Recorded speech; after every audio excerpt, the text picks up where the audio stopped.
Menurut saya Mbak, keberuntungan itu adalah kesiapan bertemu dengan kesempatan. Betul sekali. Tapi kesempatan kan datang bisa kita kesempatan itu datang kan kita nggak bisa kontrol kapan. Betul. Tapi kitanya dulu yang harus siap. Betul. Benar nggak? Betul sekali. Jadi keberuntungan itu orang bisa beruntung kalau dia siap dan dia sempat. Setuju. Iya, itu kayak filosofi ini ya, selancar ombak ya, karena saya suka belajar ya. Ombak tuh kan datang terus ya. Tapi tadi tergantung servernya sudah siap apa belum. Servernya secara skill atau dia bisa membaca ombaknya apa enggak. Kapan dia harus tadi menunggangi ombak tersebut. Nah, tadi bagaimana kita selalu melihat ombak itu selalu datang, kesempatan selalu datang. Tapi servernya ataupun peselancarnya juga harus siap dengan skill yang dia equip untuk bisa merasakan ombaknya, merasakan alam, kapan itu datang dan kapan dia harus berdiri di atas ombak tersebut. Wah, mungkin gitu kali ya. Mantap, filosofinya keren banget.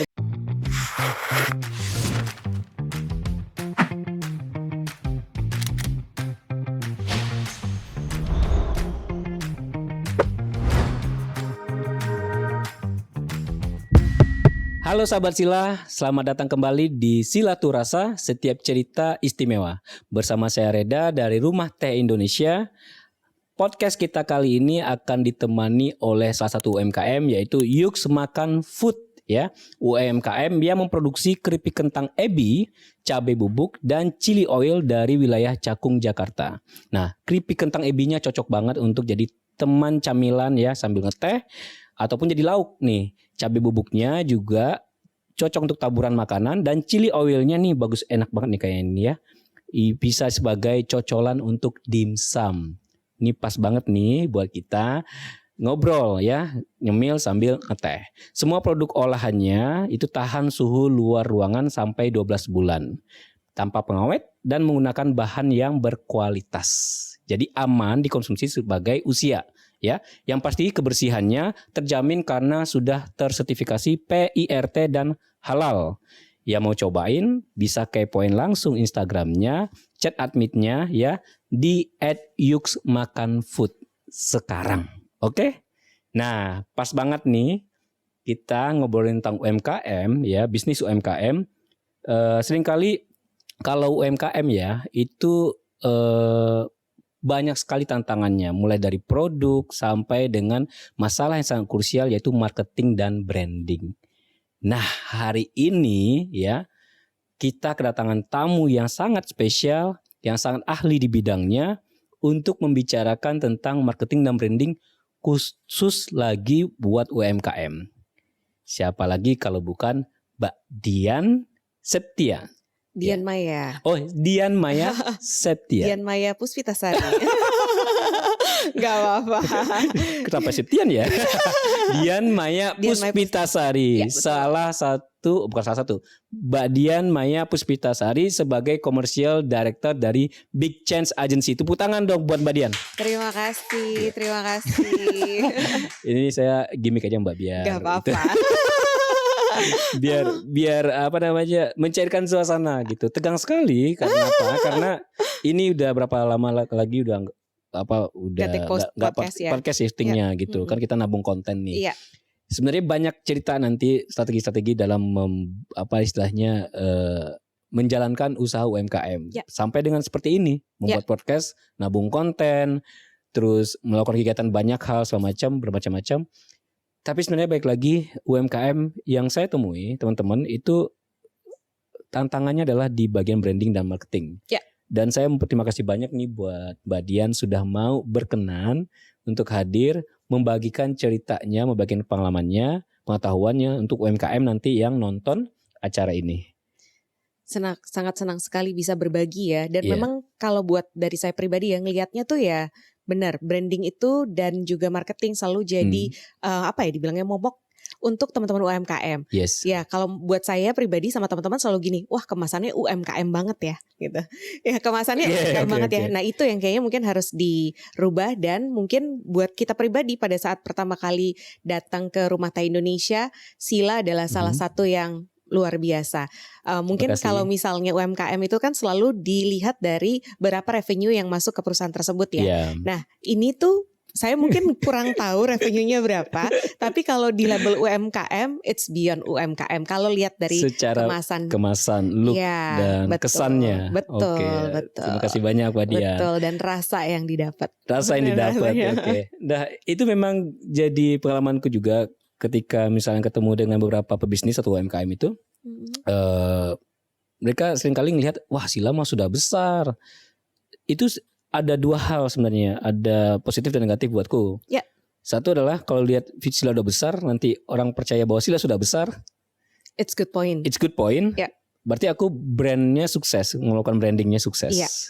Tapi di sisi lain, memang secara value revenue belum sampai kepada level yang lepas dari UMKM. Ya. Gitu. Nah sebenarnya itu juga aku jadi di pikiranku menjadi kayak sebenarnya yang baik gimana sih? Karena menurutku ya, jangan sampai yang tadi Mbak bilang, wah ini produknya UMKM banget nih. Understand.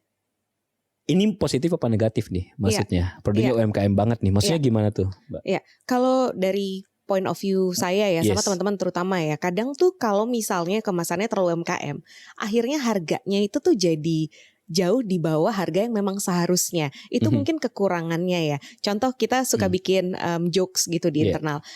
Es teh manis 1.500, iced tea 15.000. Jadi itu tuh kan sebenarnya part of tadi ya, branding dan how we marketize our product juga gitu. Jadi gimana caranya supaya kita tahu bahwa ini adalah es teh manis tapi 1.500 dan Sila bisa uplift itu. Jadi tadi mungkin iced tea akhirnya value-nya sesuai dengan apa yang di create, rasanya harganya bisa 15.000 gitu. Itu yang mungkin ya pemilihan gambaran kata-katanya ya. Pemilihan kata-kata juga sudah beda. Iya betul, pemilihan kata dan itu kan represent positioning ya. Dan positioning itu yang akhirnya as the whole branding process. Wow, ini banyak istilah-istilah baru nih ya bagi pelaku bisnis UMKM tentunya. Ini pasti bakal daging semua, tapi saya sebelum masuk ke sana, yuk kita sambil makan dan sambil ngeteh ya. Silakan Mbak Dian mau cobain teh yang mana? Mau cobain teh tadi tuh kemarin waktu explore pertama kali kesini jatuh cinta sama kasmaran. Kasmaran. Oke, satu kasmaran. Ya. Kalau saya mohon izin karena ini ada chili oil, cocok makanannya itu putih suwangi. Apa bedanya tuh Mas Reda? Nah, ini bagi cerita di brand ya. Jadi ketika kita ngedevelop sebuah ini karena brand Sila ya. Awal mula brand Sila itu kan pengen mengangkat image teh Indonesia dan membuat istilahnya sesuatu yang memang beda dari teh yang ada pada umumnya gitu. Kalau teh orang bilang wah apapun makanannya minumnya teh. Nah kalau kita apa makanannya tehnya ini. Understand.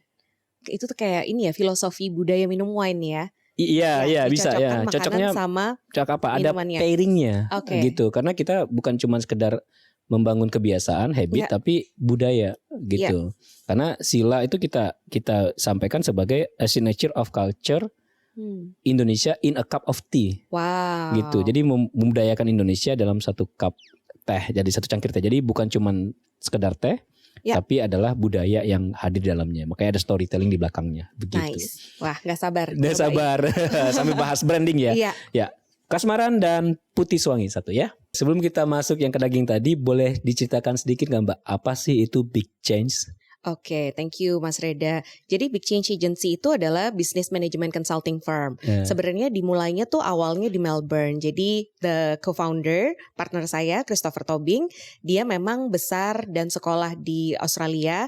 Terus ya karena kita melihat bahwa ada opportunity yang sangat besar di Indonesia, makanya dia pulang ke Indonesia. Mungkin ya jadi ngingetin teman-teman di UMKM juga ya bahwa Indonesia itu surganya opportunity dan sangat dilihat dari orang-orang di seluruh dunia mungkin. Setuju. Jadi jangan sampai kita nggak menjadi tuan rumah di negara kita sendiri. Setuju banget. Nah, balik lagi ke Big Change Agency tadi, business management consulting firm tersebut memang core-nya di komunikasi. Jadi kalau kita ngelihat komunikasi itu tuh seperti koin dengan dua sisi ya. Kan ada sisi depan, belakang, kanan, kiri gitu ya. Nah, si komunikasi dengan dua sisi ini memang ekspertisnya untuk di partner saya itu adalah culture development. Jadi culture development dan kalau di saya pribadi lebih ke brand and marketing. Bedanya apa sih culture development sama brand and marketing gitu? Nah, culture development itu adalah budaya yang memang terjadi dari brand tersebut dibentuk dan benar-benar dikomunikasikan dan dibudayakan di internal timnya.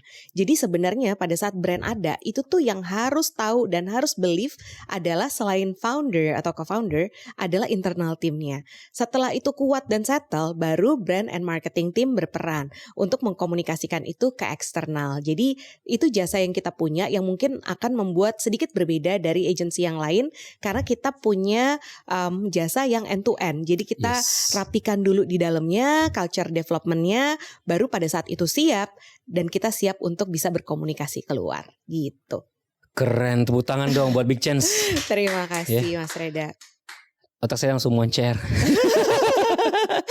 Karena ini dua hal ya. Ini aduh. Gimana nih kalau misalkan menjadi UMKM dengan tadi yang Mbak Dian jelaskan? Ya. Kalau harus pilih salah satu nih, kira-kira apa dulu yang harus dikerjakan? Iya, sebenarnya sih tadi ya di internal development-nya dulu. Internal development-nya dulu. Betul. Okay. Karena kadang brand itu terlalu sibuk nyari brand ambassador, tapi dia lupa.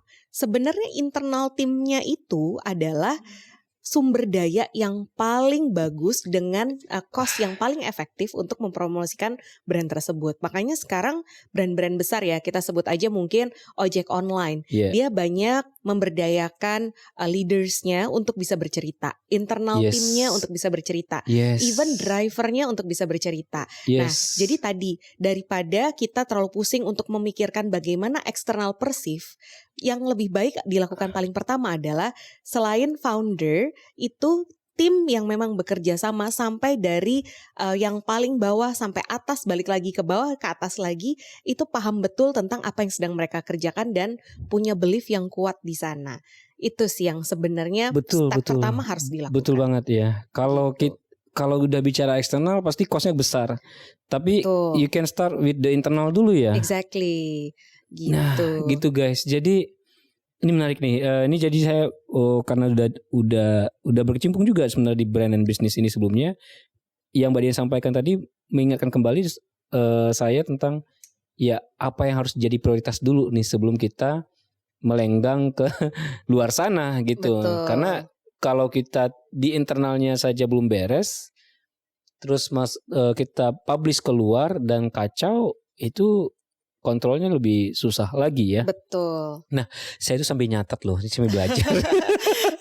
Sama-sama kita Teman-teman kalau misalnya nonton podcast ini sambil nyatet nih, karena banyak istilah-istilah baru tadi yang mungkin beberapa saya sudah pernah dengar, tapi kembali hal istilah-istilah ini seringkali sudah jarang saya gunakan karena mungkin tadi sudah tersibukkan dengan mengurus bisnisnya, tapi brandnya mulai agak saya lepas dikit gitu karena harus ada konsentrasi dulu gitu.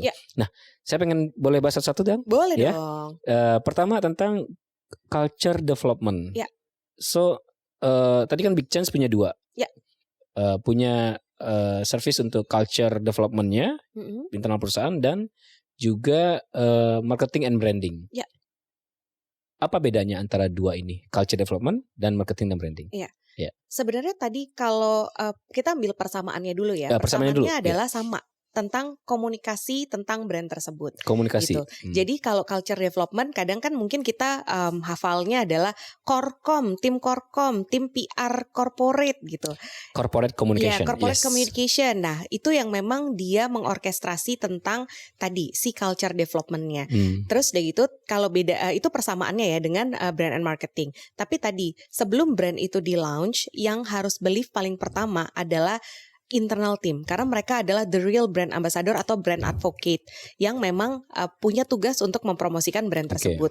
Jadi tidak keberatan hanya di founder atau di tim marketing yang mempromosikan aja gitu. Jadi itu culture development. Tadi balik lagi itu persamaannya ya. Kalau perbedaannya adalah bagaimana mereka bekerja. Yang tim corporate development, corporate culture, definitely dia akan menginformasikan tentang DNA brand tersebut, DNA perusahaan tersebut ke tim internal. Nah, kalau brand and marketing adalah bekerja untuk bagaimana bisa menginformasikan brand culture ataupun DNA dari brand tersebut ke eksternal.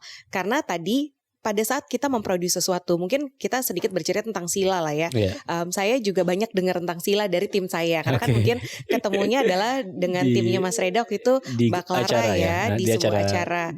Growpreneur dari BRI. Betul. Dan buat kita itu adalah salah satu contoh yang sangat menarik karena ternyata Mas Reda punya visi tersebut untuk bagaimana timnya nggak harus semua yang turun Mas Reda, tapi siapapun bisa turun. Nah itu adalah proses bagaimana Mas Reda building the corporate culture, building the membentuk culture development-nya dari dan people brand, development-nya juga. Exactly gitu. Jadi ya tadi sekarang kan mungkin kalau kita bicara tentang culture development, dulu tuh mungkin itu banyak selain tim Korkom pasti dikerjakan sama tim HR. Nah, ada beberapa perusahaan pun juga namanya udah bergeser nih, ataupun dia punya divisi baru, namanya People and Culture. Sekarang ada tuh ya? Ada, People and Culture. Di startup. Poinnya adalah mereka akan membentuk si culture tersebut dan tadi memastikan bahwa setiap orang tahu tentang kultur perusahaan tersebut. Karena tadi kalau kita lihatnya adalah ya people in the internal itu adalah aset terbaik karena mereka yang akan menghasilkan banyak ide. Kalau mungkin di old fashion business ya lebih banyak pasti the leaders, CEO, founders yang menelurkan ide-ide atau inisiatifnya. Tapi tadi pada saat satu perusahaan tersebut sudah tahu tentang apa yang sedang mereka jalankan, visi ke depannya apa, misinya bagaimana, values-nya tuh yang mereka percaya itu apa. Nah itu yang nantinya akan melahirkan banyak inovasi-inovasi dari perusahaan yang nanti terakhir akan menjadi sebuah produk ataupun sebuah service gitu. Itu. Nah, tadi pada saat itu sudah kuat tentunya itu akan lebih memudahkan tim brand and marketing untuk mempromosikan karena tadi belief-nya itu kan ada di dalam dulu gitu. Yang jualan kan orang yang dalam nih buat keluar. Nah, pada saat titik keberimbangan itu terjadi, ya buat kita adalah itu pintu gerbang untuk sebuah keberhasilan sih, gitu. Iya. Jadi langsung reflecting ke Sila ya. Jadi langsung reflecting terus saya langsung kayak ini teman-teman yang nonton gak apa-apa ya kalau misal ketemu nanti istilah-istilah baru di googling sebenarnya bisa ya tapi bisa. Tapi intinya gini,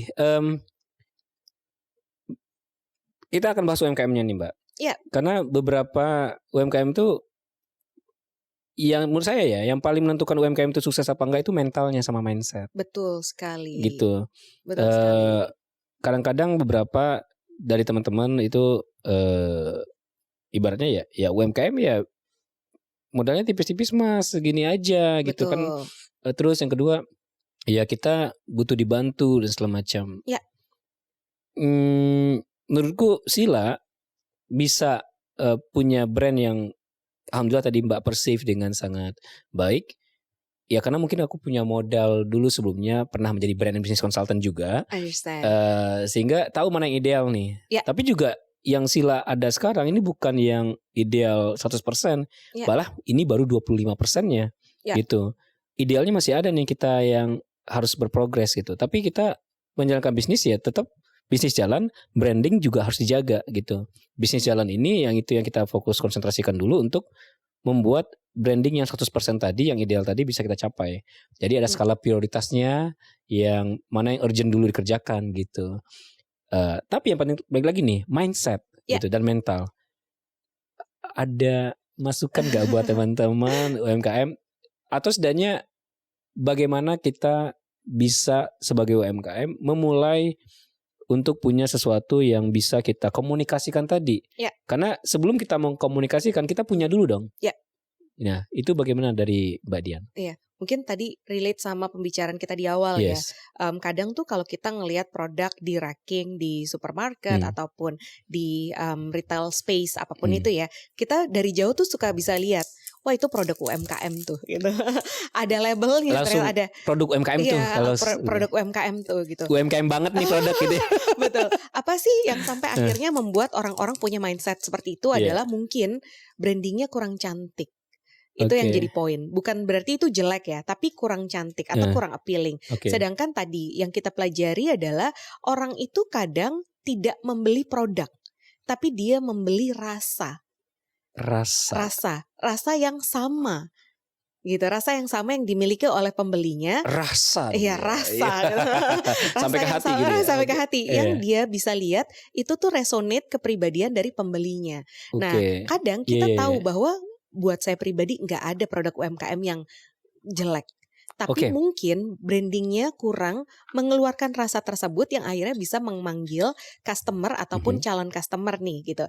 Nah, mungkin itu yang step paling pertama ya yang terjadi di UMKM sekarang. Sama mungkin mindset mereka perlu dibantu karena ya tadi melihat bahwa modalnya segitu-gitu aja ataupun yang mulainya tipis-tipis. Tapi kita jangan sampai lupa bahwa brand besar yang mungkin sekarang bertengger dan menjadi listing dari perusahaan FMCG, fast moving consumer goods itu adalah brand keluarga awalnya. Yes. Mostly banyak brand UMKM. Yeah. Tapi karena tadi yang kayak Mas Reda cerita, foundernya itu punya visi yang kuat. Yes. Dia tahu misinya, apa yang sedang dia jalankan. Yes. Dan dia punya mindset yang besar untuk memajukan brandnya. Akhirnya punya kesempatan. Nah, gimana caranya kita tuh bisa ngajak teman-teman UMKM berubah. Daripada menunggu dibantu, kita yang cari bantuan. Setuju. Iya. Saya bilang itu sebagai sebuah keberuntungan. Betul. Keberuntungan tapi bukan karena hoki yang kamu dapat tiba-tiba. Menurut saya Mbak, keberuntungan itu adalah kesiapan bertemu dengan kesempatan. Betul sekali. Tapi kesempatan kan datang bisa kesempatan itu datang kan kita nggak bisa kontrol kapan. Betul.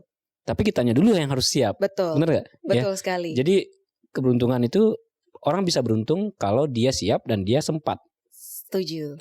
Iya. Iya kan? Itu kayak filosofi ini ya, selancar ombak ya, karena saya suka belajar momen ya. Kan selancar ombak. Ini Mbak Dia juga suka berselancar. Belajar sering. Oke. Ceritain dong. Ombak tuh kan datang terus ya. Yes. Tapi tadi tergantung servernya sudah siap apa belum. Servernya secara skill. Atau dia bisa membaca ombaknya apa enggak. Kapan dia harus tadi menunggangi ombak tersebut. Nah, tadi bagaimana kita selalu melihat ombak itu selalu datang, kesempatan selalu datang. Tapi servernya ataupun peselancarnya juga harus siap dengan skill yang dia equip untuk bisa merasakan ombaknya, merasakan alam, kapan itu datang dan kapan dia harus berdiri di atas ombak tersebut. Wah, mungkin gitu kali ya. Mantap filosofinya, keren banget. Tepuk tangan lagi dong. Thank you. Aduh Mbak Dian ini banyak banget daging semua nih Mbak. Sambil makan sambil minum ya Mbak. Ini tadi saya tuangkan chili oilnya supaya kita bisa mencicipnya sambil gampang ya sambil makan silakan. Nah, semua brand besar itu berawal dari rumah atau usaha keluarga. Saya setuju banget itu. Iya. Dan tapi mereka tadi punya value yang mau mereka bawa. Berarti apakah benar bahwa UMKM itu harus ketemu dulu value-nya? Gitu. Dan bagaimana cara karena banyak dari teman-teman kita mendivine atau menemukan value itu yang sulit. Ada tips dan triknya enggak? Iya. Mungkin karena dia merasa sulit karena mikirnya yang jelimet ya. Mikirnya dijadiin susah gitu. Tapi tadi balik lagi. Pada saat produk itu dilahirkan. Pasti lahir dari sebuah cerita. Sebuah cerita yang mempunyai rasa gitu. Tapi kalau ada yang enggak nih? Tapi mostly biasanya iya. Mostly biasanya iya.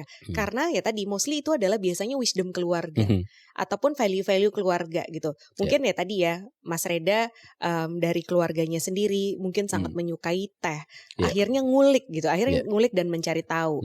Akhirnya jadi belajar sejarah juga kan tentang teh Indonesia. Itu yang saya persif dari ketemu sama Mas Reda, cerita tentang petani, terus akhirnya bisa menciptakan banyak produk dan brandingnya sejalan dengan values, cerita dan apapun yang Mas Reda dapatkan pada saat perjalanan mendevelop sila itu sendiri gitu. Jadi tadi karena mungkin mereka terlalu pusing dengan wah kita harus membuat value, tapi dia lupa sebenarnya value itu tuh udah ada gitu. Mungkin sesederhana chili oil ini. Pasti dia tuh bikin chili oil karena dia suka chili oil.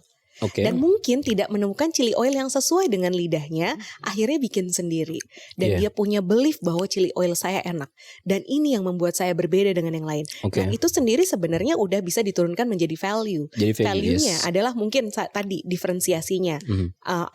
Chili oilnya dia sama chili oil yang di luar. Karena dia tahu bahwa lidah saya ini tuh nggak main-main gitu. Iya. Bisa merasakan hal yang enak. Makanya saya bikin. Terus pasti kalau tadinya dibuat untuk sendiri, diambil yang terbaik dulu kan. Walaupun Yes. nanti mungkin di perjalanan ada costing yang harus diseimbangkan juga ya. Tapi kan pasti di awal itu tuh sesuai dengan apa yang terbaik yang ini membuat rasanya menjadi enak.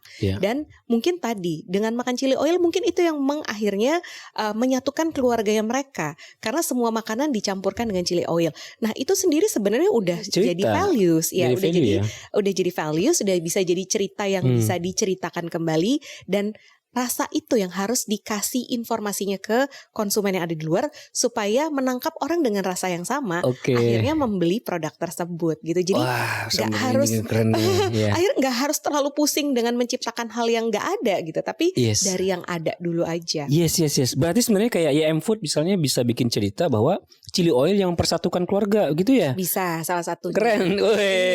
Ya mungkin karena tadi ya, mungkin beberapa ada suku atau etnis, bukannya kita bicara sara ya, tapi mereka memang budayanya adalah makan dengan mencampurkan makanan dengan chili oil, dan itu yang akhirnya menyatukan keluarga. Dan tadi itu tuh kan mungkin tidak akan hanya ada di satu keluarga yang bikin chili oilnya, akan ada banyak keluarga lain yang bisa punya cerita hal yang saya sama. sampai membayangkan iklannya itu kayak ada di rumah kumpul keluarga besar tapi berantem kalau gak enak, tiba-tiba ada chili oil YM Food, terus tiba-tiba mereka semua makan dan mereka ngobrol. Betul. Keren ya? Keren. Kalau semua brand, ini branding ya, masuk ke branding ya, semua produk punya branding seperti ini, maksudnya punya pemikiran seperti ini, komunikasinya jadi relevan kepada konsumen dan harusnya akan support mereka punya penjualan atau bisnis mereka akan jadi berkembang. Betul. Gitu. Betul. Makanya beda sekali kalau misalkan ada produk yang dimulai tanpa story atau tidak mengkomunikasikan values-nya dengan produk yang mengkomunikasikan value-nya. Betul. Nah, mungkin saya juga ngelihatnya ya, kadang istilah branding itu, tapi ini dari point of view saya pribadi ya. Kan orang punya point of view-nya masing-masing. Tapi tadi pasti banyak yang cara berpikirnya juga kayak kita. Dulu tuh mungkin branding hanya dipersif dengan saya mau branding, logonya keluar. Logonya keluar, yes. Nah, itu one thing. Tapi sebenarnya namanya brand. Branding itu kan adalah proses membranding.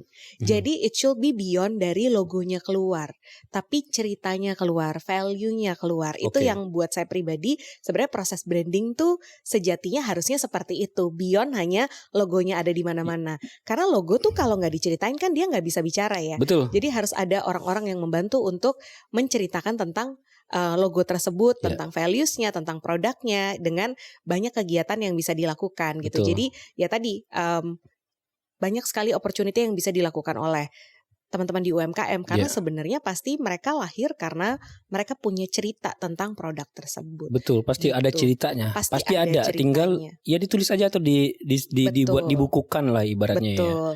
Tapi mungkin ya tadi ya, kayak Mas Reda tadi kan sedikit spill bahwa kepusingannya adalah untuk mengoperating the business juga. Akhirnya saking udah tergulung dengan roda bisnis tersebut, jadi kayak lupa mikirin mengembangkan brandnya gitu. Dan itu yang kayak sering terjadi di UMKM yang ada di Indonesia terutama. Makanya sebenarnya itulah makanya dibutuhkan agensi. Betul. Ya kan? Agensi untuk bisa handle itu kalau misalnya nggak punya tim internal ya. Betul. Gitu. Dan juga kan kalau agensi kan nggak cuma sekedar membuatkan iklan, membuatkan logo, tadi yang Mbak Dian sampaikan, kan mikirin sampai strategisnya gitu. Dan itu kan membantu owners gitu, membantu foundernya. Dan tadi menarik tuh bahwa brand itu bukan sekedar hanya menempatkan logo, bukan sekedar cuma pasang iklan maybe, atau bukan cuma sekedar di endorse itu branding, bukan. Nah, tolong bantu kita nih teman-teman yang UMKM, istilah-istilah yang jelimet nih di luar sana. Kan ada marketing, ada branding, ada selling, ada advertising, ada publishing, macam-macam lah istilahnya. Betul. Coba satu deh yang apa sih bedanya antara branding dan marketing? Branding dan marketing ya. Mungkin ini kita cerita jangan hanya branding sama marketingnya aja ya, tapi prosesnya. Prosesnya, oke. Proses. Ya, jadi tadi kalau branding itu kan biasanya kalau di perusahaan dibilangnya diwakili atau dipimpin oleh brand manager. Tugasnya dia adalah tadi membuat positioning. Mungkin ya ada positioningnya adalah menentukan si posisi brandnya tuh di mana sih? Atau mungkin kalau dibuat menjadi persona seorang manusia, itu tuh personanya kayak gimana gitu. Itu tugasnya brand manager yang tadi melit kegiatan branding. Nah, tadi balik lagi, pada saat branding ataupun logonya keluar, dia juga akan memilih nih, keluarnya kemana aja, ataupun kalau kolaborasi, ke kolaborasi KOL ataupun influencers yang seperti apa. Personanya harus sama dengan si brandnya. Yang proses tersebut tadi, pada saat brandnya keluar, sering disebut dengan kata branding gitu. Karena proses mensosialisasikan tentang logo tersebut, tapi juga gak hanya logonya nih, beyond logo itu terceritakan. Nah, itu adalah tugasnya brand manager dengan branding. Tadi masuk lagi ke marketing. Marketing itu tugasnya adalah mengantarkan consumer sampai tadi ke pintu akhirnya dia mau membeli produk tersebut. Jadi dia akan jatuhnya apa ya, istilahnya pemekaran consumer. Kalau kita tahu bahwa tadi ya misalnya kita ambil Yummy Food yang ada di sini, YM Food sudah tahu nih ya, dia konsumennya, marketnya adalah orang yang suka makan dan suka dikasih chili oil karena agak jadi pedas dan rasanya jadi lebih flavorful buat dicocok. Nah, tugas tim marketing adalah mencari tahu mereka adanya di mana. Siapa yang biasa mencocol ini di mana nih? Iya, benar-benar. Iya, apakah itu tadi orang yang makan di kantin ataupun orang yang makan di rumah. Nah, bagaimana bisa reach out mereka atau tadi berkenalan dengan mereka supaya mereka terpapar tentang YM Food ini gitu. Nah, itu adalah tugasnya marketing. Bagaimana mereka mengaktifasi produk. Misalnya sebagai contoh, apakah dia tadi menyebarkan sampel tentang YM Food ini gitu, tentang chili oilnya dibikin kemasan kecil. Terus mungkin kalau dia mau menjamah konsumen yang ada di rumah adalah door to door, ngirimin sampelnya. Atau tadi cara door to door, ke kantin-kantin untuk tadi mempromosikan. Nah, itu adalah tugas marketing. Untuk dia tahu. Nah, tadi balik lagi kita pindah ke sales. Nah, sales itu adalah tadi marketing kan sudah bekerja nih. Dia sudah memetakan konsumennya ada di mana. Saatnya mereka jualan. Salesnya orang lapangan turun di sana. Betul, gitu ya. Ya, tapi mungkin kadang saya tidak bilang itu sebagai sebuah kesalahan ya. Tapi mungkin di Indonesia adalah mostly dibuat efektivitas. Sales marketing itu suka digabung. Iya memang suka digabung. Karena keterbatasan budget. Betul, keterbatasan budget, waktu, talent juga. Tapi kadang ada pro dan kontranya. Pro-nya adalah tentunya semuanya efektif. Tapi kontranya kadang mereka hanya fokus kepada sales, dia lupa untuk melebarkan market. Dan itu tuh penting karena tadi jangan sampai suatu hari dia merasa bahwa kok salesnya turun ya. Terus kok kenapa sekarang semua tuh udah gak mau beli produk kita ya. Karena dia lupa. Mungkin dia hanya nyales terus. Jual aja. Tapi dia lupa memikirkan program marketing. Untuk pelebaran marketnya. Dan merawat ya. Harusnya ya. Konsumen yang udah ada. Betul. Dan memastikan bahwa konsumen yang sudah ada itu tetap pada positioningnya. Yang biasanya selalu dipantau oleh brand manager. Jadi memang ya tadi ya tugasnya banyak. Tapi apa sih sebenarnya yang kenapa harus semua dilakukan? Untuk sustainability of the business. Sustainability of the business, Ya, biar bisnis yang berkelanjutan. Jadi bisnisnya akan ada terus dan kepusingannya selalu terobati gitu. Selalu pusingkan, aduh kok salesnya gak naik? Yang salah apa ya? Oh ya mungkin kemarin marketingnya kurang jalan. Aduh kok tiba-tiba ini konsumennya yang beli bukan konsumen yang sebenarnya kita ya? Oh mungkin brandnya tidak terjaga. Dia mungkin akhirnya kerjasama dengan KOL atau influencers yang sebenarnya itu tidak sesuai dengan positioning brandnya gitu. Jadi ya tadi sih harus kalau buat kita ya harus ada audit yang berkala. Dan itu audit berkala itu tugasnya agency. Untuk membantu supaya karena dia kan adalah pihak eksternal yang dia keluar dari roda keribetannya sebuah bisnis tersebut. Pada saat ya tadi ya injecting tim eksternal untuk bisa membantu melihat, dia akan memberikan cara pandang dan cara pandang tersebut yang nanti akhirnya bisa diadopsi sebagai strategi untuk gimana cara brand itu tuh bisa terus berjalan gitu. Nggak terlalu membuat nggak terlalu membuat ini kan ya. Saya yakin bagi teman-teman HKM ini sangat cepat penjelasannya dan sangat kompleks. Paham. Iya karena memang kalau untuk belajar branding segala macam nggak bisa 1 jam kita beres ngerjain bikin semua gitu. Dan itu kan kita harus senantiasa melakukan itu secara konsisten. Betul sekali. Dan mikirnya juga konsisten. Betul. Gitu. Konsisten dan juga inline satu sama lain gitu. Jadi jangan tiba-tiba kita punya value A tapi pas di pengerjaannya, aktivasinya, value-nya beda nih. Betul. gitu. Jadi B gitu. Betul. Kalau A jadi A plus, A1, A2 juga nggak apa-apa, tapi tetap A gitu kan. Iya. Ini harus dimiliki oleh setiap brand. Betul. Dan menurutku brand juga bukan cuman sekedar tadi yang buat sampaikan, akhirnya butuh orangnya, strategi segala macam, tapi juga tadi disiplin dan konsistensi itu. Yes. Karena brand itu bukan logo, brand itu bukan packaging, brand itu juga bukan iklan, brand itu adalah yang aku pahami sekumpulan kesan yang akan diterima oleh konsumenmu ketika audiensmu ketika mereka mendengar kata merekmu gitu. Betul. Mungkin nambahin sedikit juga ya, tapi enaknya menariknya ya, dan terima kasih untuk Mas Reda berinisiatif untuk membuat platform ini untuk teman-teman UMKM. Enaknya mungkin podcast bisa didengarkan pada saat mereka ingin mendengarkan. Jadi mungkin hari ini teman-teman UMKM sedikit sulit mencerna tentang apa yang kita bicarakan, tapi pada saat mereka siap, pada saat mereka mendengarkan kembali, pasti point of view-nya jadi berbeda dan mungkin malah bisa lebih menjalankan yang paling baik yang mereka bisa jalankan ya. Betul. Itu yang tadi ya, mungkin keuntungannya adanya podcast adalah bisa diulang. Tadi kalau bingung masih bisa sambil browsing itu apa sih artinya gitu kan. Dan abis itu pada saat dia mendengarkan lagi dia sudah ada di titik di mana saya lebih mengerti dan mau menjalankan. Tadi mungkin ya akhirnya resonate dengan apa yang Mas Reda bilang, konsisten tadi. Konsisten tadi benar gitu. Tadi. Jadi kan ini sebagai sebuah pemacu atau pemberi alert bahwa memang penting, bahwa brand itu penting gitu ya. Dan sebenarnya nggak rumit ya. Kalau sudah ya itu tuh kalau buat saya pribadi ya, menjalankan brand and marketing itu kayak belajar nyetir pertama kali. Kan awalnya susah ya. Iya. Banyak yang harus dikoordinasikan. Betul.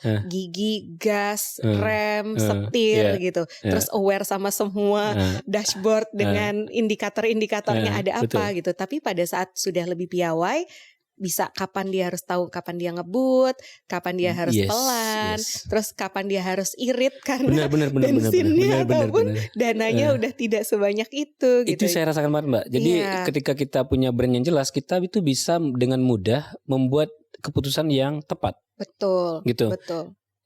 Itu bukan karena kita bijak, tapi karena kita tahu brand ini mau dibawa kemana. Betul sekali. Gitu. Dan brand ini lahir kenapa gitu. Simple contohnya kayak Sila ini kita kan punya values, komitmen to harmony dan mengangkat image teh Indonesia dan tehnya juga wellness quality ibaratnya ya.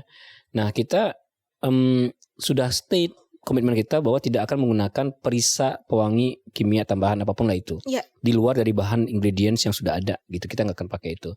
Walaupun di tengah jalan banyak yang minta. Understand. Karena yang laku nih tehnya All Grey. Yang laku tehnya adalah berry something gitu, yang mana berry-berrynya memang manis segala macam, yang nggak mungkin di-preserve oleh, di-provide oleh bahan-bahan natural, gitu. Maka itu ordernya banyak Mbak, tapi kita tolak, gitu. Karena kita udah punya komitmen, punya value itu, dan menjaga gitu. Positioning kita tadi bahwa jangan sampai nanti lolos, ini teh dari mana? Saya belinya di PT Sila Agri Inovasi gitu. Nah, karena satu aja kita bikin kesalahan nanti rusak semua yang apa yang kita bangun. Ya kan gitu kan berarti. Nah, kalau misalkan bicara tentang branding dengan anggaran terbatas, apa solusinya? Nah, ini kan kesalahan UMKM nih. Branding anggaran terbatas gitu. Apa nih solusinya? Solusinya tuh sebenarnya selalu sama ya dari zaman dahulu kala sampai sekarang. Tapi mungkin sekarang jadi makin populer gitu dengan tadi mungkin marketer sekarang bilangnya adalah community matters. Community matters. Nah, dan sebenarnya itu community itu adalah ruhnya market di Indonesia, Mas. Kan kita tuh suka sekali ngumpul ya. Kita suka sekali menjadi bagian dari community. Kita suka sekali punya label ataupun punya identitas bagian dari community apa gitu. Setuju. Dan itu tuh sudah sangat mendarah daging di Indonesia. Betul. Dan yang saya lihat sekarang juga sekarang untuk misalnya ya brand-brand besar, dia lebih mau bekerja sama dengan community. Mungkin daripada tadi hanya branding ke KOL dan influencers. Bukan berarti udah nggak branding, enggak. Tapi mereka sekarang berusaha menyeimbangkan. Waktu di awal-awal eranya sosial media dengan lahir banyaknya selebgram, brand tuh kan berlomba-lomba untuk bisa membranding brandnya di KOL ataupun selebgram yang lagi populer. Yes. Tapi sekarang kuratorialnya itu ditambah community apa yang sedang hype. Karena kenapa? Community tersebut itu tuh akan punya impact berkepanjangan terhadap brand, menjadi brand advocate atau brand advocate itu pembela brandnya kalau mereka benar-benar suka dan punya tadi ya rasa ataupun DNA yang sama dengan brand tersebut. Tapi ya tadi dia juga bisa di-convert menjadi pembeli ataupun consumer. Jadi makanya tadi sekarang tuh yang diangkat adalah community matters. Nah, ada dua hal. Satu mungkin mereka tap in dengan community atau build community-nya sendiri. Nah, mungkin kalau saya lihat adalah apa yang dilakukan Mas Reda dengan dan Sila melalui podcast ini kan juga community building yes. Dan akhirnya tadi bisa mencari pairing pada saat menikmati teh. Pasangannya apa sih? Yes. Gitu. Dan pasangannya dicocokkan dengan tehnya. Wah, langsung dianalisa saya. Karena tadi ya rasa dari teh yang berbeda itu akan punya efek yang berbeda saat dimakan dengan makanan yang berbeda juga gitu. It's just like wine kan ya. Wine, white wine sama red wine aja itu beda pairing makanannya gitu. Beda. Dan begitu juga teh yang kalau dilihat di ada sini ratusan tuh ada ratusan dengan rasa dan cerita yang sangat berbeda gitu. Jadi ya tadi ya bagaimana teman-teman di UMKM build community-nya. Yang paling sederhana adalah ibu-ibu arisan. Itu considered as community. Yes. Dan itu bagaimana Mas Reda mungkin tahu ya brand kotak makan plastik yang sangat populer itu juga berangkatnya kan dari komunitas gitu. Dan ya tadi jangan menyalahartikan komunitasnya harus komunitas yang gimana banget. Kita mulai dari lini terkecil yang ada di sekitar kita dulu aja. Sebenarnya gini Mbak, ketika kita masuk ke komunitas ya, dengan kita tahu bahwa kita harus community sentris gitu ya. Iya. Orang yang berada dalam komunitas itu, nah ini kekhawatiran dari orang yang punya brand ya. Kita akan takut bahwa nanti kalau kita masuk, ini ada maunya nih brand nih. Sebenarnya menurut Mbak gimana harusnya UMKM menyikapi itu untuk masuk ke komunitas? Tapi jangan hard selling gitu. Understand.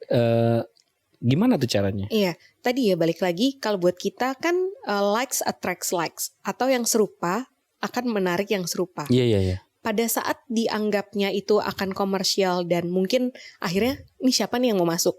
Akhirnya yang keluar red card duluan misalnya gitu. Karena mungkin rasanya tidak sama. Nah, karena rasanya tidak sama. Mereka tidak punya ketertarikan karena betul, punya rasa yang berbeda gitu. Akhirnya jatuhnya jadi values yang berbeda. Akhirnya jadi transaksional.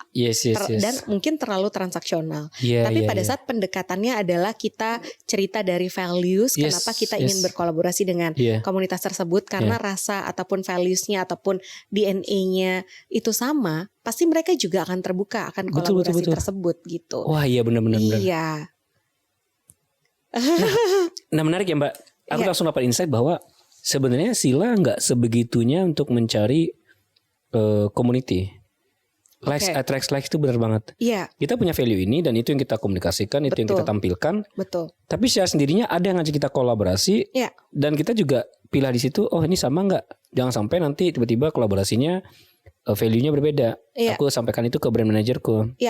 Nah dan akhirnya memang yang cocok kerja sama bareng memang kita punya value sama. Betul, dan lebih easy ya. Lebih easy. Kalau beda kita mikir ini nanti dia akan ngapain ya gitu. Udah mulai menganalisa duluan bukan mencari apa yang bisa dikerjakan bareng gitu. Betul sekali. Gitu. Betul sekali. Betul. Iya. Dan sebenarnya juga kita nggak mengeluarkan apa istilahnya cost untuk itu sebenarnya ketika berkolaborasi bahwa kita punya aktivitas, dia punya value dan kita mau aktivitasnya ini kolaborator kita punya value dan dia punya aktivitas ini, kalau kita kerjain bareng aktivitas ini yang tadinya cuma berdampak 5 bisa jadi 12 bisa jadi 20 gitu dengan kita bekerja sama gitu. Itu yang seharusnya dilakukan Betul sekali.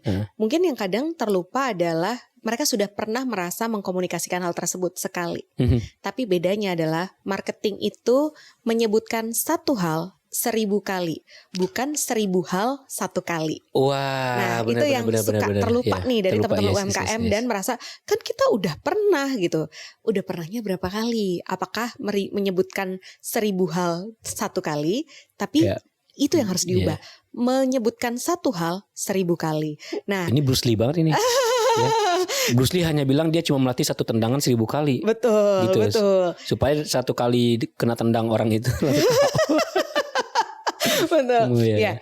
Jadi ya tadi ya yang terlupa tuh di hal tersebut. Nah, mungkin karena dia merasa memberikan informasi 1000 hal dalam satu kali dan akhirnya yang datang adalah 1000 hal. Kalau kita mengkomunikasikan satu hal 1000 kali, yang akan datang adalah 1000 orang yang rasanya sama. Nah, jadi sebenarnya tadi ya, universe alam semesta itu tuh sudah seperti itu. Semua akan menarik hal yang serupa dengan kita. Law of Law attraction. of attraction. Jadi sebenarnya kalau kita percaya dengan apa yang kita buat, dia akan datang. Tapi tadi mungkin kalau belum datang karena dia nggak percaya. Tadi Belum believe. Oh iya, tadi ada lagi kata believe. Iya. Aduh Mbak, ini panjang banget. Boleh sambil makan sambil minum dulu Mbak. Silakan dicobain dong chili oilnya YM Food ini Mbak, silakan Mbak. Ya, ini saya mau mencoba kasmaran. Kasmaran dulu ya supaya nggak minyak-minyakan. Nah, menarik guys. Jadi memang juga jadi UMKM itu tantangannya memang mesti banyak belajar, knowledge-nya itu. Tapi saya yakin sih dengan apa yang didapatkan dari berbagai macam course atau workshop yang disediakan oleh institusi atau apapun itu, stakeholders, itu menambah knowledge, dan kalau kita bisa menyerap itu, kita menjadi belajarnya resonans dan makin lama makin kuat gitu. Betul. Walaupun jangan bosan sebenarnya kalau ternyata dalam satu workshop kayaknya kita udah pernah dengar ini deh. Betul. Pertanyaannya udah dengar tapi udah ngerjain belum? Udah dikerjain belum? Betul. Udah dengar tapi apakah sudah dipraktekkan belum gitu. Betul. Buatku itu reminder. Iya. Itu. Setuju. Dan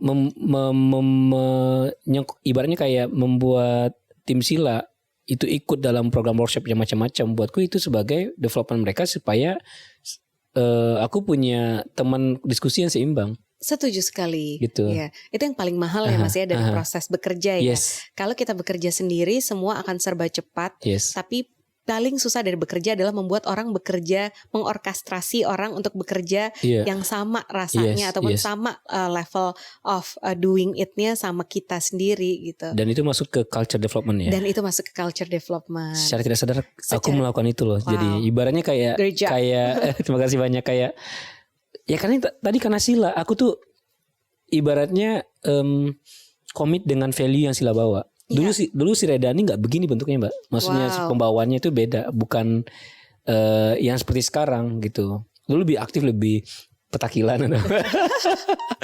Sekarang tuh kayak mesti lebih tenang, terus mesti lebih.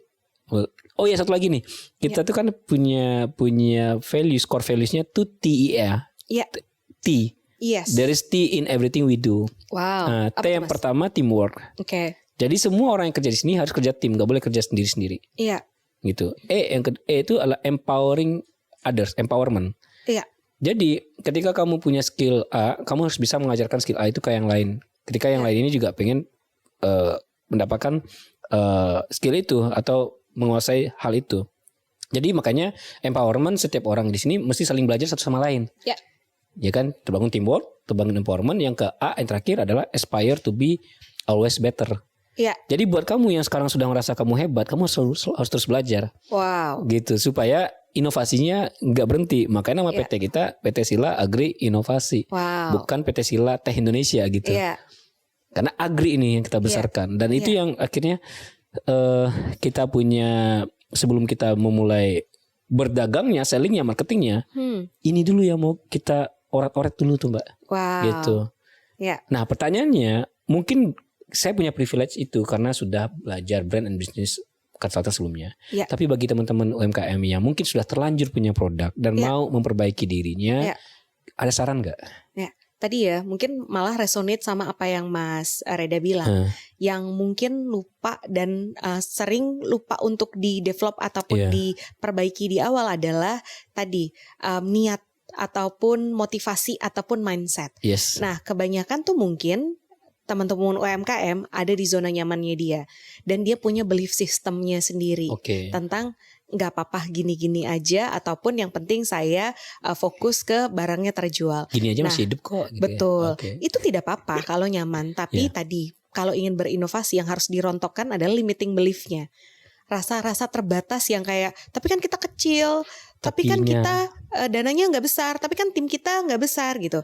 Nah, kadang itu manusia, tapi nggak hanya di UMKM aja ya. Iya. Di ranah apapun, mereka tuh sudah membatasi diri mereka, Melimit sendiri ya. melimit Oke. dengan apa yang dia bilang. Sedangkan we create our world from our word. Ya, kita Keren. membuat si dunia kita adalah dari apa yang kita katakan. Yes. Nah, makanya tadi kalau saya selalu setiap pagi sebelum mulai pekerjaan dan mengajak semua tim untuk kita memulai hari ini untuk bekerja adalah rontokkan semua belief system, limiting beliefs yang kita punya. Karena kita bisa jauh lebih dari itu gitu. Nah, Yes. pada saat kita berani untuk merontokkan itu, maka tadi sekat-sekat keterbatasan itu akan rontok dan opportunity kita bisa lihatnya adalah lebih terbuka. Nah, Oke. mungkin mulainya di situ ya, merontokkan limiting belief. Dan itu yang paling susah, Mas. Iya. Iya, Iya. itu yang paling susah. Mungkin kadang ya tadi ya, mereka selalu menunggu bantuan, bentuknya adalah hanya dana. Nah, tapi mungkin kita juga melihat sekarang donor-donor ataupun tadi ya orang-orang yang mau empower UMKM, dia juga sudah mulai aware. Pada saat hanya memberikan, ya tadi ya mungkin kayak Mas Reda tahu lah, orang mau makan jangan dikasih ikannya, dikasih pancingnya supaya dia bisa mancing ikan. Setuju. Nah, jadi mungkin kita juga melihat ada banyak kemajuan bagaimana untuk memotivasi atau membantu UMKM yang dimulai dari mindsetnya dulu. Dan proses membuka mindset itu mungkin bukan pekerjaan 45 menit di podcast. Podcastnya ini bisa 45 menit. Tapi mungkin podcast yang didengarkan 45 menit di hari ini sama minggu depan itu rasanya akan berbeda. Dan eksekusinya juga Iya. akan berbeda. Tergantung tadi bagaimana kita bisa melihat dan bagaimana sampai di mana kita sudah merontokkan limiting belief kita itu gitu. Jadi ya tadi mungkin balik lagi tanya ke diri kita, sebenarnya apa sih yang membatasi kita? Karena yang membatasi kita biasanya diri kita sendiri, Yes. bukan faktor eksternal. Gitu Mas. Itu Tergan- yang saya rasakan sampai saat Iya. ini ya. Dan tergantung kitanya pribadi. Kadang ada menyalahkan keadaan Betul. atau menyalahkan diri sendiri. Betul. Tapi ya tadi ya namanya manusia itu hal yang manusiawi. Iya. Tapi kita juga harus tahu berapa lama kita akan menyalahkan orang luar dan juga menyalahkan diri sendiri. Kita harus Oke. bounce back. Bounce back ya. Harus Oke, bounce back. keren. Gitu. Nah, tadi dengan dengan persaingan UMKM kan makin lama makin banyak. Betul. Mungkin kayaknya yang jualan chili oil ini mungkin Mbak boleh sambil makan nggak apa ya? Boleh. Mungkin yang jualan chili oil nggak cuma YM Food. Kira-kira bagaimana tips atau trik dari Mbak Dian supaya UMKM ini bisa berkompetisi dan bisa menang dalam kompetisi itu? Iya, aware sama keadaan sih. Karena ya tadi ya, kita lihat dengan adanya digital dan sosial media, mungkin angkatan saya sama Sreda kan kita mengalami ya zaman dimana perubahan itu bukan lambat, tapi adalah bisa diprediksi. Iya. Ya, hal yang mungkin dulu ya 5 tahun lagi kurang Kita lebih akan begini, berubah. ya. Gitu. Sekarang in a split of second itu bisa berubah Yes. gitu. Dan tadi pada dasarnya manusia takut perubahan. Pada dasarnya. Mhm. Jadi yang harus dilakukan tadi merontokkan limiting belief bahwa saya takut akan perubahan menjadi saya aware dan mau tahu tentang perubahan apa yang terjadi di dunia ini. Tidak semuanya kita harus ikut perubahan tersebut. Selama perubahan itu masih align dengan DNA kita, values kita harus ikuti. Itu. Berarti mesti bisa adaptasi lah ya. Betul, Iya. betul. Ini menarik tadi. Ini saya baru ingat. Jadi yang dikejar oleh bisnis itu bukan tentang kamu bisa dagang sebanyak apa, bukan. Tapi bakal berkelanjutan atau tidak kan? Betul sekali. Oke. Iya betul sekali. Apalagi Mas Reda sekarang udah melihat ya. Kan Mas Reda menjadi pebisnis bukan sehari 2 hari atau 2 bulan 3 bulan. Dan juga sudah pernah menjadi seorang konsultan gitu. Banyak sekali brand yang datang pergi dan Iya dong. mengambil banyak pelajaran dari proses mereka lahir, Yes, tumbuh, yes. mungkin akhirnya gugur gitu, Iya. dan akhirnya Iya. lahir brand baru Iya. gitu. Dan itu tuh pasti yang bertahan adalah karena mereka adaptasi sama Adaptasi, semua yes. perubahan. Dan tidak semuanya harus diadopt juga. Paling berasa itu saat COVID, Mbak. Saat COVID ya. Ya, kita tuh punya produk itu percayanya bahwa teh itu bagusnya diseduh dengan loose tanpa ada tea bag di dalamnya. Wow, oke. Nah, pelanggan kita tuh kan B2B, kafe Understand. biasanya. Covid ya, tutup tuh kafe. Paham. Gak ada sales, Iya. gak ada selling kita. Terus akhirnya gimana? Kita mikir ini harus di rumah. Tapi di rumah itu orang nggak punya tipot, nggak punya kettle listrik yang proper, nggak punya takaran timbangan yang proper gitu. Iya. Mau nggak mau kita pakai tea bag. Oke. Akhirnya kita adopt tuh tea bag. Iya. Tapi kita tea bagnya pilih mana yang sesuai dengan produk kita juga. Jadi nggak Iya. sembarangan. Makanya sampai sekarang akhirnya kita percaya yaudah kita pakai tea bag, tapi tea bagnya juga yang harus berbeda, yaitu Iya. pakai serat jagung. Oh, wow. Ya, yang kalau sebenarnya kan kalau tea bag ada yang pakai paper, ada yang pakai nylon gitu. Ini kita pakai serat jagung gitu supaya tadi mempreserve juga yang terbaik, supaya apa namanya ya? Supaya bisa melayani customer di rumah gitu. Nice. Nah, itu baru banyak perubahan, bukan perubahan tapi adaptasi dengan situasinya gitu. Iya. Itu yang kita lakukan sih. Iya. Wow, nice. Gitu. Ya berarti itu ya yang karena saya punya beberapa produk Sila pertama kali setelah Growpreneur ada di kantor, oh ternyata itu tea bag-nya adalah Yang tea corn bag fiber, jagung. Wow. serat jagung, yes, Oke. corn fiber namanya. Iya, corn gitu. fiber. Gitu, spesial itu. Nah, malah di COVID itu kita naik salesnya Oke. dengan kita adaptasi tadi. Terus Oke. varian-varian ini bertambah. Iya. Gitu, dengan kita adaptasi tadi. Jadi Iya. makanya aku bilang tidak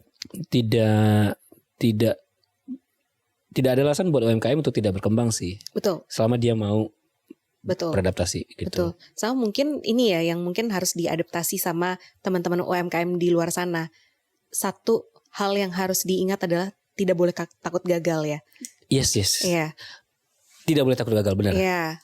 Dan aku percaya gagal itu Sebuah tidak ada. pelajaran. Tapi bagiku gagal tidak ada kalau Wow. Iya, kalau kamu tidak berhenti. betul. Wow, menarik sekali. Terima kasih ya, saya banyak belajar juga dari Mas Reda. Gagal itu tidak akan terjadi kalau kamu tidak berhenti. Wow. Kalau kamu berhenti berarti kamu gagal. Wow. Gitu. Wow, oke. Saya akan ingat itu, Mas. Nanti Makasih, pinjem quote-nya Iya, ya. boleh silakan. Buat di kantor. Dan sukses itu bukanlah sebuah tujuan. Sukses Iya. itu adalah perjalanan. Iya. Setiap langkah demi langkah yang kamu lakukan tiap hari itu adalah langkah suksesmu gitu. Wow. Karena kalau sukses adalah tujuan, ketika kamu mencapainya kamu mau ngapain? Gitu. Wow. Jadi aku selalu punya mindset dalam diriku tidak pernah stop untuk berkembang, beradaptasi gitu. Apapun tantangannya ke depan gitu. Iya.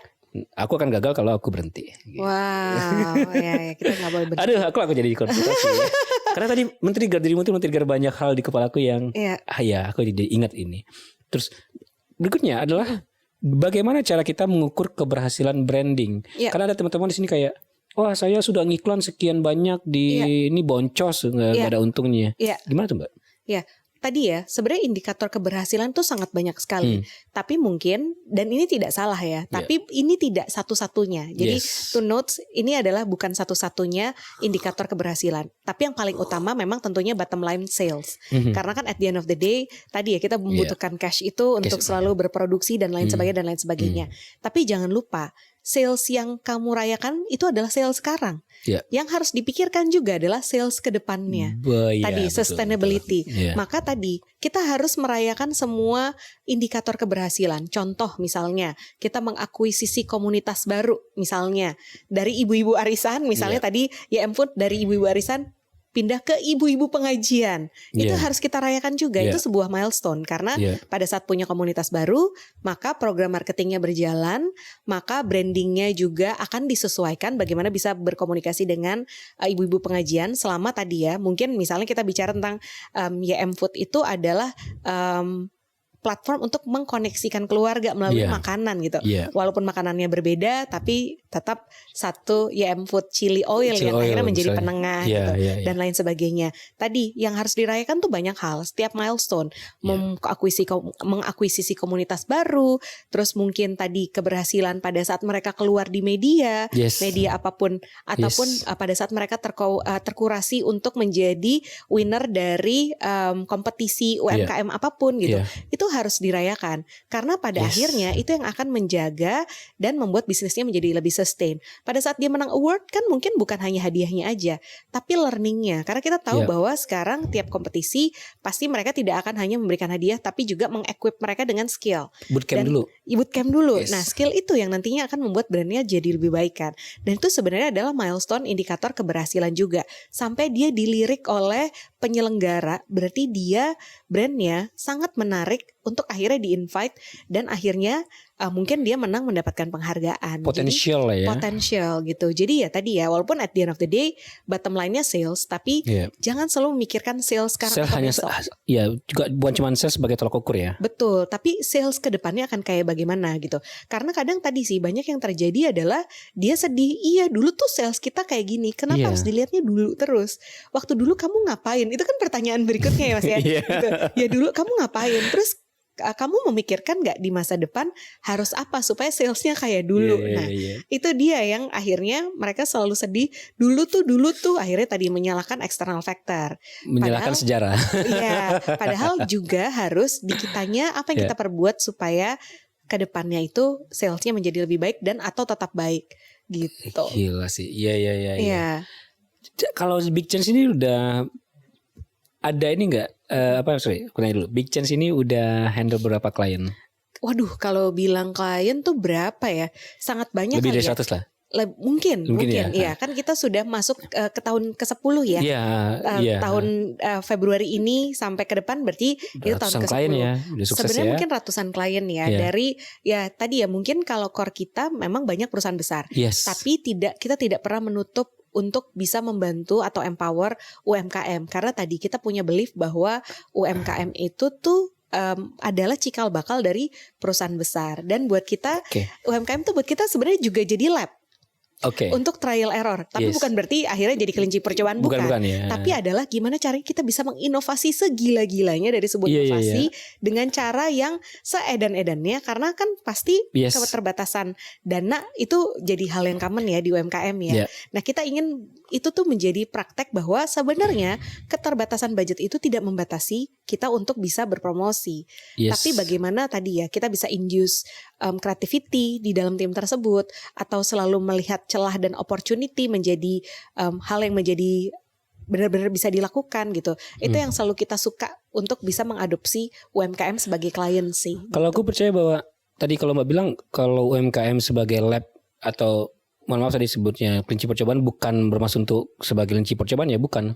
Tapi tolong disadari bahwa UMKM itu lebih agile. Betul. So bisa dikasih stimulasi atau dikasih saran-saran aktivitas-aktivitas yang tidak berani dilakukan oleh perusahaan besar. Setuju sekali. Setuju. Karena kalau perusahaan besar semakin berat semakin susah bergeser. Betul. Gitu. Malah sebenarnya aku nggak masalah kalau disebut sebagai kelinci percobaan atau sebagai lab gitu. Kalau misalnya UMKM nih, karena kita bisa melihat mungkin banyak cara untuk berhasil. Mungkin cara yang tepatnya yang mana nih. Dan kita bisa mencoba banyak hal itu sampai kita menemukan satu yang benar-benar efektif. Dan it's okay. Betul. Dan ternyata Big Chance ini udah pernah kelola UMKM dong berarti? Kelola UMKM tiap tahun tuh pasti selalu ada UMKM yang kita bantu. Dibantu setengah membantu, setengah ada commercial partnya lah ya, juga. Ada commercial partnya lah ya, gitu nggak bisa dikasih free mah manja ya.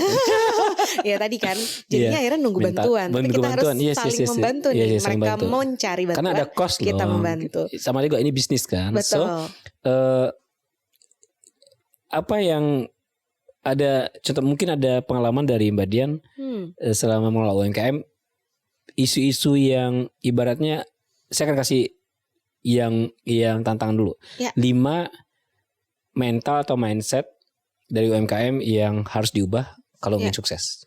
Ya, mungkin ini tadi ya, dia melihat problem bukan menjadi sebuah problem, tapi sebuah opportunity. Karena jadi UMKM lihatlah problem sebagai opportunity. Iya, itu yang mentality yang paling utama yang kita lihat. Jadi kita juga ada satu brand yang saya juga bingung ya, itu udah mungkin orang akan memandang itu bukan UMKM, tapi secara sales mungkin masih UMKM. Saya belum terupdate, saya belum terupdate tentang salesnya mereka saat ini. Tapi kita tuh menemukan mereka ataupun membantu mereka dari itu masih sebuah cerita atau ide.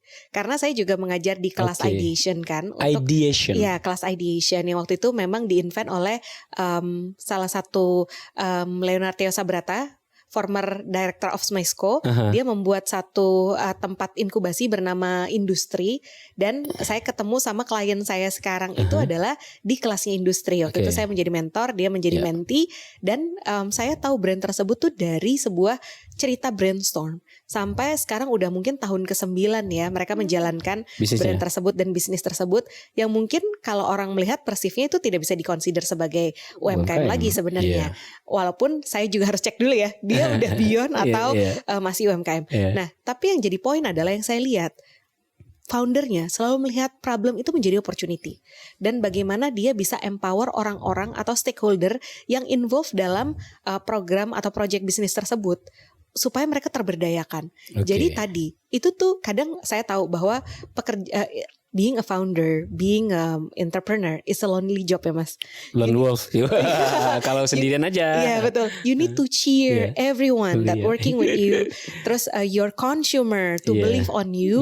Tapi siapa yang cheering sama kita? Betul nggak? Nah, tapi kalau kita akhirnya membuat circle of empowerment, kita melibatkan stakeholder itu untuk menjadi bagian dari orang yang menjalankan misi kita jadi nggak sendirian. Dan itu yang saya lihat dari this founder yang memang dia tuh selalu melibatkan semua stakeholder untuk involve being in the mission, dan dia juga selalu melihat problem itu sebagai opportunity to grow. Oke, berarti tadi problem is opportunity and melibatkan ya stakeholder, partisipatif ya. Ya. Oke, terus harus 5 ya? Boleh kalau itu kalau ada lagi. Mungkin kayaknya core-nya yang paling besar tuh di 2 tersebut. 2 tersebut ya. Tapi masih kan ada mental seperti apa yang membuat UMKM itu jadi tidak berkembang. Nah, tadi mentalnya adalah ya udahlah begini aja caranya. Oke, tidak mau berkembangnya. Tidak mau berkembang gitu. adalah dia terjebak dengan cara-cara lama. Yang mungkin tidak adaptatif sama dunia baru. Berarti adaptif harus ya. Ya betul. Progresif. Dan itu juga nggak terbatas di UMKM aja ya. Banyak perusahaan besar yang akhirnya terlalu takut untuk adaptasi, akhirnya dia declining. Kita nggak usah menyebutkan siapa, tapi kita udah tahu ya. Itu banyak sekali. Banyak sekali. Bahkan ada perusahaan yang udah omsetnya triliunan sekalipun bisa aja jatuh dalam waktu 5 tahun, 2 tahun, 5 tahun udah kesulitan untuk bangkit lagi karena telat beradaptasi. Banyak contoh mungkin kayak dulu nggak ada Nokia. Baru saya mau menyebutkan. Ada BlackBerry, Nokia dilawan BlackBerry, sekarang ada macam-macam ya dulu ya. Kan banyak ceritanya udah beredar dari mana-mana sih, orang udah tahu gitu. Ya itu ya keterbatasan ya tadi ya limiting belief untuk beradaptasi dan berubah itu. Jadi harus berprogres terus harus berprogres. Sama tadi align dengan apa yang Mas Reda bilang, gagal itu pada saat berhenti. Yes. Tapi tidak ada gagal kalau kita keep going. Yes. Gitu. Thank you. Oke, gak usah 5 lah ya, banyak sebenarnya. 2 aja itu susah banget nih ya gitu. Tapi pesan juga buat UMKM ya, jangan takut buat belajar dan jangan takut salah lah. Selama kita masih UMKM ini, kita malah tempatnya untuk salah. Kalau ada apa-apa gampang beresinnya gitu. Mungkin kita adjust sedikit Mas, tempat untuk mencoba ya. Kalau salah tuh kan aduh aku takut salah gitu. Selalu mungkin ditanamkan ya takut salah. Iya, kita jangan pernah takut untuk mencoba. Takut salah lah, tapi jangan takut mencoba. Iya, harus coba terus. Harus coba terus, betul. Iya. Oke, aduh ini nggak berasa udah 1 jam ya. Keberasa. Oh iya. Aduh, Mbak Dian, ini daging semua dan ini kalau diceritakan semua kulik-kulik aku akan sangat nyaman bisa 5 jam obrolannya. Ya, apalagi sambil ngeteh sambil ditemenin sama chili oil dari YM Food. Mungkin ini satu lagi deh. Kira-kira ini mohon izin ya ownernya YM Food. Ini mumpung ada ahli brandingnya di sini bisa ngasih saran nih YM Food seperti apa. Kira-kira ya dengan tadi dia tentang Mbak tadi udah ceritakan nih untuk menyatukan keluarga. Ya. Apa sih yang bisa di develop dari sini atau dikembangkan dari sini atau diperbaiki dari sini? Iya. Mungkin dari yang paling pertama adalah bagaimana dari 3 detik pertama orang melihat kemasannya dia tahu chili oil itu enak. Wah ini banyak nih. Iya. Ketika melihat kemasannya dia tahu bahwa itu adalah chili oil yang enak. Iya. Karena tadi kita Nggak cukup bahwa dia tahu itu chili oil. betul. Tapi harus tahu chili oil yang enak. Iya. Wah. Makanya tadi ya perbedaannya mungkin brand-brand besar dia sangat meng-highlight tentang produknya. Dia sangat visualnya itu sangatlah bagus karena itu yang diperlukan. 3 detik pertama dia tahu bahwa itu enak. Oh ya. Ya, Oke. dan itu PR besar. Prakteknya bagaimana? Ya tadi mungkin kita Ya, offline bahas untuk banyak ngobrol ya. teknis itu ya. Iya, Oke. tapi itu yang paling pertama supaya tadi memanggil orang-orang yang kelaparan dan melihat itu, wah ini dicocol pakai apa ya gitu. Aduh, harus bikin ngiler ya. Iya, harus bikin ngiler Oke. gitu.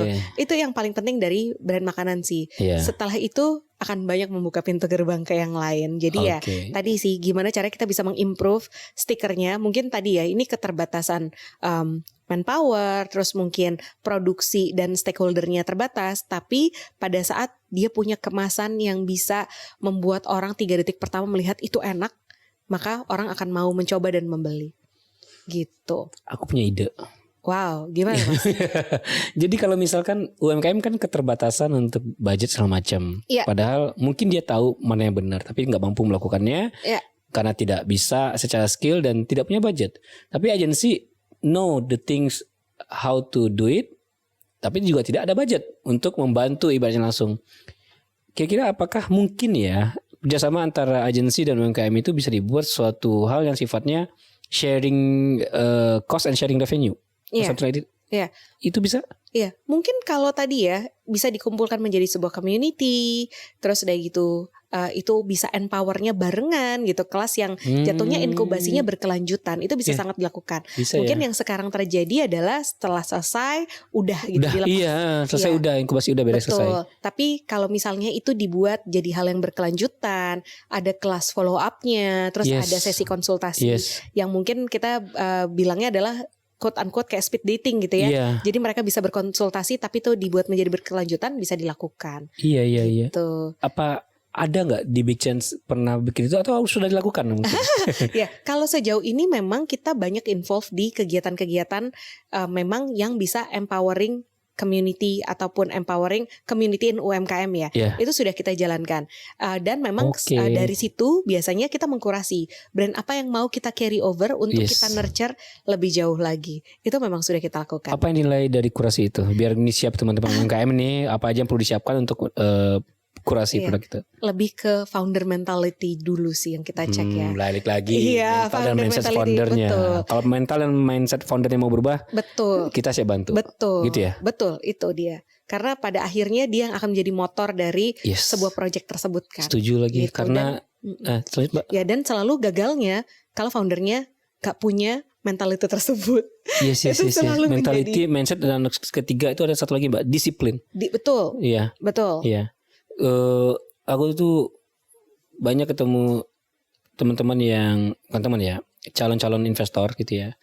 Ketika pitching deck itu mereka melihat nggak cuma sekedar bisnisnya bagus tapi foundernya bagus apa enggak juga. Betul, Ternyata begitu. betul. Dan itu membuat aku harus selalu siap untuk Betul sekali. untuk kerja keras terus untuk membangun ini. Iya. Wah keren banget ini Mbak Diana.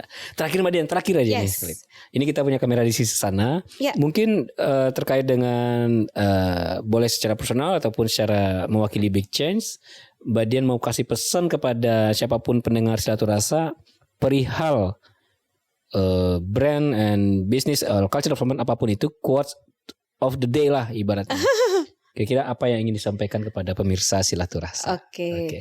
Terima kasih Mas Reda. Untuk semua pemirsa Silatu Rasa, kita harus ingat bahwa Indonesia itu bumi yang sangat kaya, yang sangat indah, yang sangat dilihat oleh banyak orang di luar sana untuk mereka bisa masuk ke sini, untuk bisa mereka marketize produknya ataupun akhirnya membeli brand atau produk yang ada di negara kita untuk bisa dijual keluar.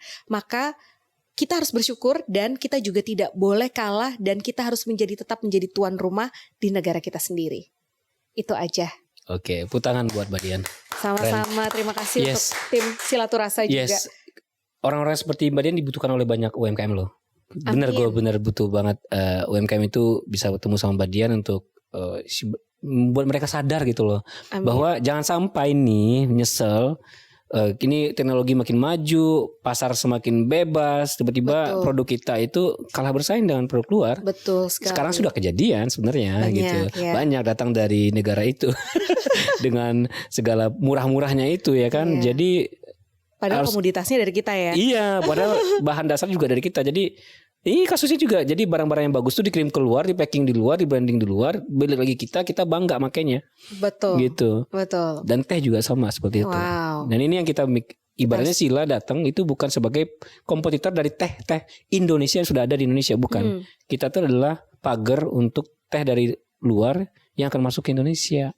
Right. Gitu sebenarnya itu yang kita mimpikan. Lanjutkan Mas. Terima kasih banyak. Dan terima kasih salam juga buat foundernya Big Change Mas Tobing ya. Christopher Tobing gitu ya. Terima kasih telah kembali ke Indonesia ya. Terima kasih Karena, akan saya sampaikan. Iya, karena pasti kita butuh banyak orang-orang kayak Mas Christopher itu untuk memberdayakan UMKM di Indonesia untuk siap bersaing. Gitu. Demikian, makasih banyak Mbak. Ya. Terima kasih juga Mas Reda. Ya, sudah menyediakan waktunya. Sama-sama. Dan mudah-mudahan sehat selalu dan sukses untuk setiap agenda Big Change ke depannya. Terima kasih. Dan komunitas surfingnya. Oke, maupun ke Aceh kita. Maupun ke Aceh, gimana? Iya. Boleh disampaikan tentang komunitas surfing dulu sebelum kita tutup nih. Jadi ya tadi saya bergabung menjadi tim promosi di Persatuan Selancar Ombak Indonesia DKI Jakarta. Bukan Mbak Dian yang surfing. Saya masih belajar dan terus belajar. Terus belajar ya. Masih Oke, belajar dan terus belajar. Jadi kita tanggal 3 besok akan pergi ke Aceh untuk Pekan Olahraga 3 September Nasional. ya. 3 September. Oke, di Aceh Di Aceh gitu. Membawa tim? Membawa tim. Timnya dari mana? Timnya dari memang tim DKI Jakarta, sorry. Tim DKI Jakarta. Tim DKI Jakarta untuk bertanding mewakili DKI Jakarta di Aceh nanti. Iya, mudah-mudahan hasil yang terbaik ya. Terima kasih, doakan. Sukses selalu, Terima sehat kasih selalu banyak. dan salam buat semua teman-teman Big Change. Terima kasih Mas Reda dan teman-teman di Silatu Rasa. Oke, terima kasih banyak. Itu obrolan kita bersama Mbak Dian. Banyak sekali dagingnya. Mungkin beberapa mulai pusing ya. Silakan nanti kalau ada pertanyaan kepada Mbak Dian kita akan sampaikan. Catat pertanyaannya, tulis pertanyaannya di kolom komentar. Atau mungkin Instagramnya ya. Instagram boleh. Mungkin bisa saling DM. Instagram Mbak Dian boleh di-share? Boleh. Apa namanya? DYANZE. Dianze. Ya. Itu singkat banget ya. Singkat. Iya, gampang. Kayaknya akun lama itu biasanya tuh. Iya. Berarti udah pengadopt Instagram sejak awal itu ya datangnya. Terus yang kedua Big Change apa Instagramnya? bigchange.agency. Bigchange.agency. Iya. Bigchange.agency nanti ditulis di bawah ya. Iya. Oke, follow langsung kalau mau tanya-tanya langsung silahkan ya. Dan kalau mau titip pertanyaan bisa di kolom komentar di video ini. Terima kasih banyak Pak Dian. Terima kasih. Dan buat teman-teman semua yang UMKM mau hadir kolaborasi di sini, silakan kirimkan produknya, hubungi dari produser kita. Bisa lihat dicek di description-nya di video ini. Jangan malu-malu karena semuanya adalah gratis. Kita kolaborasi untuk membangun negeri. Ya, sama UMKM, support UMKM. Dan saksikan terus episode Silatu Rasa selanjutnya. Setiap hari Jumat jam 7 kita akan rilis gitu. Dan sampai jumpa di Silatu Rasa selanjutnya. Terima kasih banyak Pak Dia. Bye-bye. Bye.